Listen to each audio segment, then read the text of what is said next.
On est dans le dernier jour des vœux, donc je vous permets sur le fil de vous souhaiter vraiment une très bonne année. Nous on la commence et on la finit, bon j'espère qu'elle sera bonne aussi.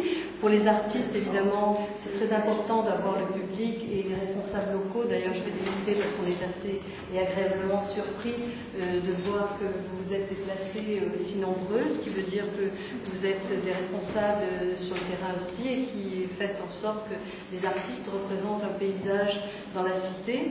Et ce n'est pas malheureusement le cas pour d'autres, je ne citerai pas pour ne pas gêner certains, mais bon, donc on est très sensible à votre venue.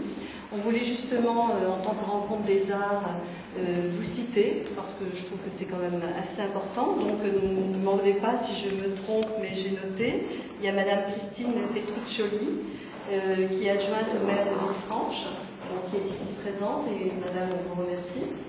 Il y a M. Richard Comte, que nous connaissons, qui est un fidèle ami, qui est toujours présent quand on fait un vernissage, quand il peut, bien entendu, qui malheureusement a dû s'absenter, mais qui nous a fait un petit coucou rapide, et on a pris une photo avec lui, comme ça on immortalisera ce moment bref, mais très, très sympathique de sa part. Il y a M. Jean-Pierre Germain, monsieur, merci de votre présence, qui est premier adjoint au maire de Villefranche. Il y a M. Jacques Tirapel. Monsieur Jacques Tirapel, où est-il? Il s'est absenté aussi. Il s'est absenté? Bon, eh bien, écoutez, il est directeur du CCAS de Villefranche. Il y a Madame Cadeau. Madame Cadeau, où est-elle? Madame Cadeau, bon, mais vous avez un joli nom en plus. Merci. Donc, responsable des associations dont nous faisons partie, donc on est très sensible aussi, bien sûr, à sa visite. On a Madame Lesbona, Daniel. C'est vous-même, qui me dit donc responsable, présidente des associations de familles de France 06. Donc je n'oublie pas, et merci également de votre présence, madame. Il y a M. Alban Bosser, qui est du service communication de mairie Villefranche. Alors on compte sur lui, évidemment. Je sais qu'il a déjà pris des photos, donc on a mis au cap, on espère, comme pour nous ce matin, qui est venu tout à l'heure, avant que vous soyez présents, il nous fera également un article. On a besoin également, vous savez bien, de publicité, hein, les médias sont très importants pour nous. On n'oublie pas, bien entendu, dans cette longue liste, qui me fait très plaisir, je me répète, madame ou mademoiselle, je ne sais, Aurélie Stédini, ah voilà, elle se cache. Donc, elle remplace madame Savera, qui est conservateur en chef des musées de la citadelle de Villefranche, avec qui nous avons eu un très bon contact, qui est vraiment une personne formidable, qui nous a réservé cette salle qui est magnifique, donc on tient à le dire, autant par la luminosité que par l'emplacement, et même pour ce qu'elle représente. Évidemment, c'est un lieu, comme on dit, magique, où les œuvres sont mises en valeur, d'ailleurs vous pourrez le constater par vous-même. Et donc j'arrêterai, j'espère n'avoir oublié personne, ne m'en veuillez pas trop, bien sûr. Tous ceux des Villefranchoises et des Villefranchois qui ont fait le déplacement pour venir nous retrouver. Donc on les remercie, c'est très bien aussi de se déplacer, donc on est très sensible également. Et puis on remercie bien sûr les artistes, les amis, la famille, hein, la liste est longue. Et donc on va demander à chaque artiste, pour ne pas faire trop long, de se présenter. Mais avant toute chose, je voulais remercier donc un ami, artiste, qui est venu de Nottingham, spécialement, on peut le dire. Donc c'est vrai que je ne pense pas qu'il y ait quelqu'un qui soit déplacé aussi loin. Et donc pour rencontrer les artistes, parce que les artistes c'est aussi le partage. C'est-à-dire qu'on essaie de s'ouvrir. Depuis 2 ans que nous existons, on est à plus de 100 adhérents. Et bon, c'est un petit peu partout. Et donc je voulais montrer, parce que je suis très sensible au partage, je ne saurais jamais trop insister. Donc il nous a fait don de cette œuvre. Donc je montre un petit peu à tout le monde pour vous dire que non seulement il nous a fait la joie d'être présent ce soir avec nous, mais en plus il est venu avec un cadeau. Donc on remercie Marquis Junior.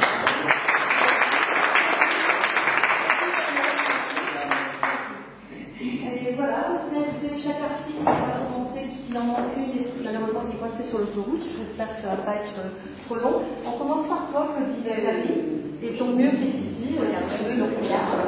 Donc on te laisse parler. Voilà. Mais je disais que c'est vraiment très difficile d'expliquer le tableau, le départ, l'arrivée et le départ. Il n'y a pas trop de but. Moi je sais que c'est bien écrit conçu. C'est un petit peu le pinceau qui me guide.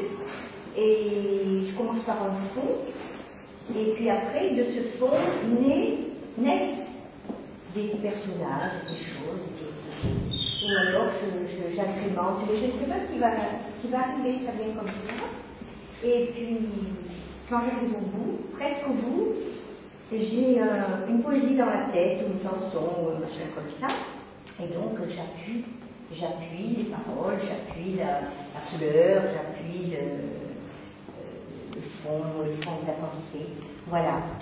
Ça, c'est mon dernier, avant-dernier, c'est celui-ci. Moi, j'ai dans l'idée que c'est Cyrano de Bergerac sur le balcon.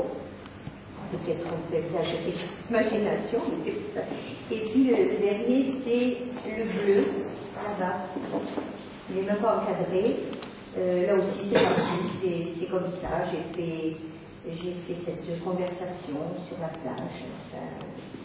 Celui qui voit la plage, c'est bien. Il invente. Voilà, c'est de la pure création. Merci Claudie. Merci Claudie. Merci beaucoup. Après Claudie, eh bien, on va retrouver Caroline Bayard. Kerstin, ça a été une belle rencontre à l'aéroport de Nice, où elle faisait une très belle exposition avec des amis suédois. Donc on a beaucoup aimé son travail et on lui a demandé si elle voulait participer et spontanément elle nous a dit oui. Donc on la remercie, on te laisse la parole. C'est moi qui vous remercie, je suis super heureuse d'être ici avec vous. Et donc mon travail c'est du pastel, je fais du pastel sur toile. J'ai fait une école d'art, j'ai fait l'aviation à Nice et j'ai enchaîné sur l'université à Montpellier. Donc j'ai une formation à la fois théorique et pratique. Par contre, j'ai toujours peint, j'ai toujours dessiné et le pastel est venu assez rapidement parce que j'avais ce contact direct, parce que je travaille donc avec les doigts, au sol, et c'est un contact direct donc avec la toile et c'est ce qui me plaît, c'est cette relation physique. Et c'est très instinctif ce que je fais, c'est-à-dire que c'est des rêveries, c'est des choses qui me viennent, qui sortent d'une manière assez forte, très d'un coup. Et c'est comme ça, donc je raconte des espèces d'histoires, j'essaie d'amener un peu dans mon univers, et qui est très coloré, parce qu'effectivement c'est également ce qui m'intéresse, c'est les chocs de couleurs et les rapports entre les couleurs. Merci. Également de l'autre côté, c'est aussi son travail. Vous voyez comme ce qu'elle nous dit, en effet, que c'est très coloré et donc très vif. Voilà, donc merci Kerstin. Et donc après Kerstin, on va présenter Daniel Barré, qui est un petit nouveau, j'allais dire. Mais bon, voilà, donc le travail de Daniel, et il va l'exprimer encore mieux que nous, donc on laisse la parole. Bien voilà, je suis un peintre qui se raccroche à l'école post-impressionniste, les impressionnistes étant tous décédés. J'ai travaillé 40 ans dans l'architecture et plus spécialement dans la restauration du patrimoine, et j'adore le dessin d'architecture. C'est la raison pour laquelle je peins des villes, des hôtels, enfin toutes les belles choses qu'il y a sur la Côte d'Azur, et Dieu sait si elles sont nombreuses et parfaitement éclairées par les particuliers ou les municipalités. Et j'adore la peinture du reflet, la peinture de nuit, les couleurs brillantes, les choses assez fortes. Donc je suis un peintre des villes, témoin de son temps. Vous voyez, des quelqu'un que vous avez sur ces photos un jour sont des choses qui auront disparu de la circulation et on les considérera peut-être comme assez démodées. Dans mes activités, j'ai une autre passion pour Venise dont je suis amoureux, mais qui ne le serait pas. Et j'essaie donc, au travers de ma peinture, d'immortaliser certaines scènes de notre si belle région. Merci. Donc on remercie Roger Bella et on te laisse parler. Merci à vous de m'avoir invité et surtout de me permettre de présenter encore une fois mes instants et mes lumières. C'est ce qui m'intéresse. Je cherche en commun ce qui devient extraordinaire. Il y a parfois des choses se mettent en place et avec la lumière, ça peut donner des choses assez étonnantes, des petits clins d'œil, des attitudes.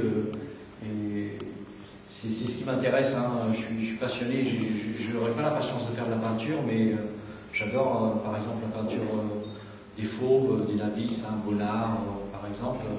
Donc c'est la lumière, hein. Monet aussi disait l'instant et la lumière, mais j'essaie de... On dit souvent de moi aussi que je suis plus peintre que photographe, effectivement, j'essaie de réduire au minimum, et parfois même de tirer sur du papier aquarelle de manière à donner cet effet peinture qui est celui de notre photographie. Donc je vous invite à voir les photos, mais vous avez aussi des livres pour suivre le voyage, hein, parce que tout ça, naturellement, ça se passe dans le voyage. C'est ce qui me motive. Je n'arrive pas à faire de la photographie ici. Je vois les yeux que quand je suis en dehors de ma routine. Donc si vous voulez vous aussi voyager un petit peu avec moi, eh bien, vous avez des livres, une magnifique bibliothèque style indien faite de fils de fer et de caisses, mais avec des beaux livres et des belles images. Merci. Merci beaucoup. Bien Jean-Pierre, moi d'abord, et puis après je reprendrai le film. Donc je vais me présenter, donc bien sûr, bon, c'est pas évident, mais je suis responsable de l'association avec monsieur Jean-Pierre Blanc qui est trésorier, mais je me donne aussi un petit peu, même beaucoup, j'avoue que c'est ma passion, dans tout ce qui est art, et j'aime bien d'ailleurs ne pas me cantonner dans une technique. Donc je peux m'amuser avec de la terre, aussi bien que de la pierre, et du dessin, ou de l'aquarelle, enfin voilà. Ce qui me plaît d'ailleurs, c'est toujours le côté ludique de l'art, découvrir, apprendre, et toujours être en éternelle remise en compte, et découvrir et partager. C'est pour ça que j'ai tellement besoin des artistes, et il y a tellement d'échanges, que je me nourris un petit peu de ces échanges, j'avoue, très égoïstement. Et voilà, donc je vous présente un petit peu, j'ai voulu justement pour vous montrer la variété, donc tout ce qu'on peut faire. Ici c'est une sculpture qui est en cyporex, hein, c'est vulgairement ce qu'on appelle du béton cellulaire, qui est assez facile à travailler mais qui est assez allergisant, bon, autant pour le nez, les yeux, bon, donc j'en ai fait qu'une, c'était une approche justement. Les plus anciennes sont des sculptures sur terre qui ont été cuites pour la plupart, parce que bien sûr une terre qui n'est pas cuite est très fragile. Donc certaines sont des modèles originaux, d'autres des copies. J'ai commencé par des copies et bien sûr on évolue. Donc elles sont toutes sur ces plots ici. Et donc j'ai terminé les dernières sculptures que j'ai faites sur de la pierre à savon, ou stéatite. Donc c'est encore autre chose, c'est très agréable à sculpter, de par le toucher, parce qu'on parlait tout à l'heure du pastel du toucher. Moi, pour le pastel, je vais avec le stampeur, parce que bon, vous voyez, comme chaque artiste est bien différent de la sensibilité.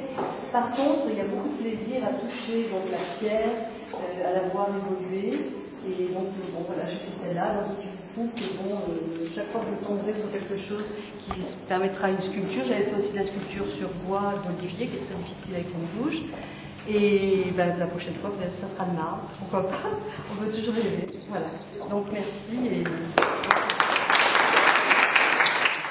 se rapprocher parce que l'autre partie des sculptures, c'est monsieur Blanc qui est ici présent, donc il va vous présenter, mais je me rapproche un petit peu pour les filmer. Bonsoir. Alors il faudra regarder de près parce que ce sont, je vais dire, des miniatures. Le problème, c'est que cette pierre que l'on nomme stéatite, ou autrement pierre olaire, est relativement lourd. Je sais que le marbre est lourd, mais ceci est particulièrement lourd. Pour vous donner une idée, cette statue demandée là pèse 19 kg. Donc 19 kg maintenant, c'est-à-dire qu'au départ on part avec 27 kg, on en enlève un petit peu. Et le problème, c'est de trouver justement des blocs relativement gros, épais, transportables. Et c'est un petit peu pour ça que certaines sont plus petites. Alors il y a une autre raison aussi. Je suis au départ graphiste. Je faisais beaucoup de dessins, surtout du fusain. J'ai mis un livre là-bas qui sont les années, je dirais, passées. Ce qu'on voit ici, c'est un travail que j'ai mis en route depuis juin cette année, juin 2013. Donc j'essaye d'en faire un maximum. Le problème, c'est que ça fait du bruit. Nous sommes dans un appartement et que ça limite pas mal. Donc quasi toutes ces statues ont été commencées dans les bois, avec Vicky, bien sûr, il adore ça. Et puis je finis à la maison dans les horaires disponibles, en tout cas pour les voisins. Voilà. Merci. Donc,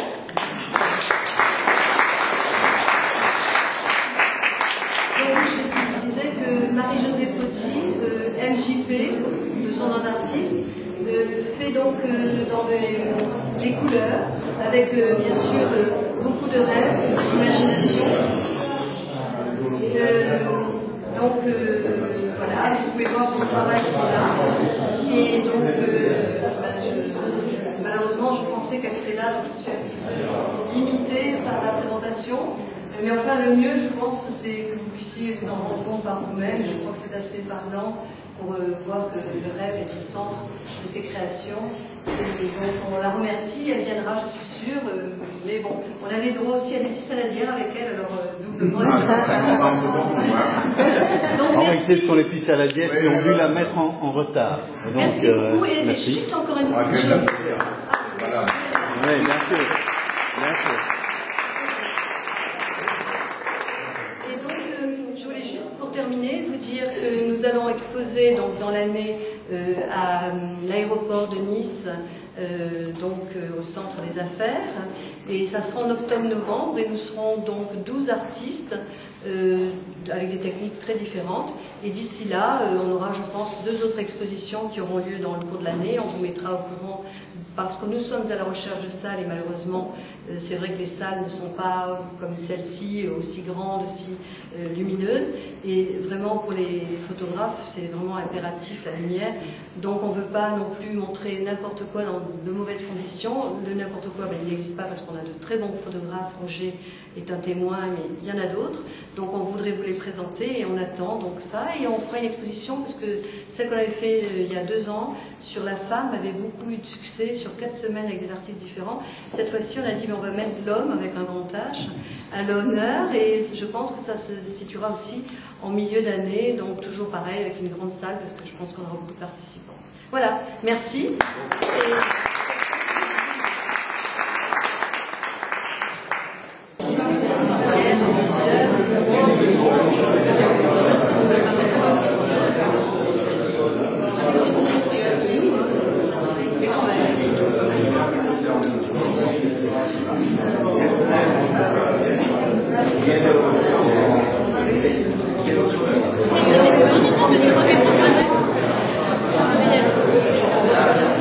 Peut-être qu'il y a des...